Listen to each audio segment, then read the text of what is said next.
Back at it with my stupid looking hair because it's quarantine. Yo. And today we're going to be talking about if I think you should be yourself. It's from my personal experience, the answer is no. Yo. Being yourself is a nice sentiment to have, but I think a lot of people kind of use this as a cop-out. So I think what you need to remember is it's not about being yourself, because right now yourself is probably worse than you like to lead on. I know this from personal experience. I think about girls more than I care to admit. I'm lazy. I'm a low-key narcissist too. You know, every single time I see a car reflection, do my hair, I'm a feel good about myself. And I actively rebel against the school system just cause I'm bored, okay? Last semester I had math class, I was chilling at like a 90 or something. I'm Asian. Like, obviously I have a 90.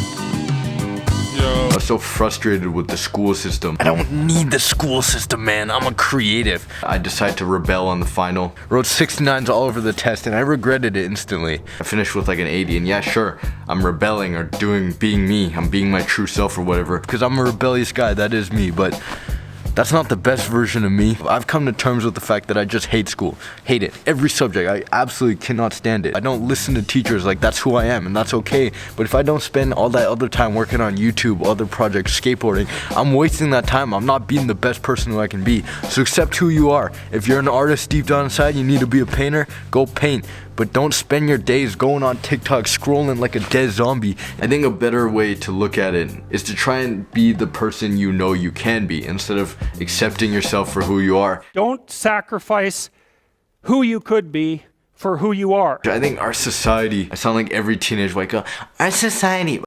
We live in a society.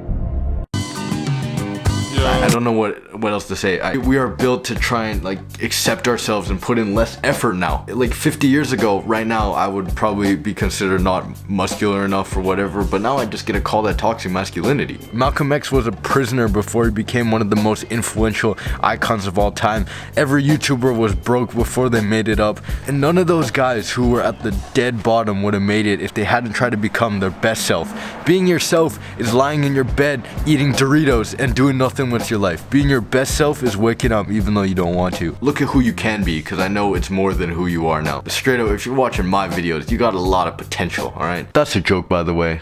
Just to emphasize. Everybody can envision their max potential in their mind. If you're not working towards that and you're saying, well, I'm just being myself. I'm just being myself. It's be yourself, like be genuine with who you are, because being a faker, bro, I can talk about that later. That's even worse, but don't use being yourself as a cop-out. Like the conservative dudes that just want to piss off the feminists. Man, imagine being that gay. I don't even look a dude in the eye because I'm that straight, bro. Like, I get it, you think you're an edgelord, but calm down. Same with the other side. It's a microaggression. This is a microaggression. You're just using society as an excuse to say whatever you want. I'm edgy, that's just who I am. I'm oppressed, that's just society. You're just trying to find a reason to not have to put in the work to try and be your best self. You're just trying to blame it on everyone else. Spend every day trying to be who you know you could be instead of who you are. That's all I'm trying to say. And if you're offended by what I said, don't be. Like, I have this haircut, man. Don't take my opinion seriously. Yo.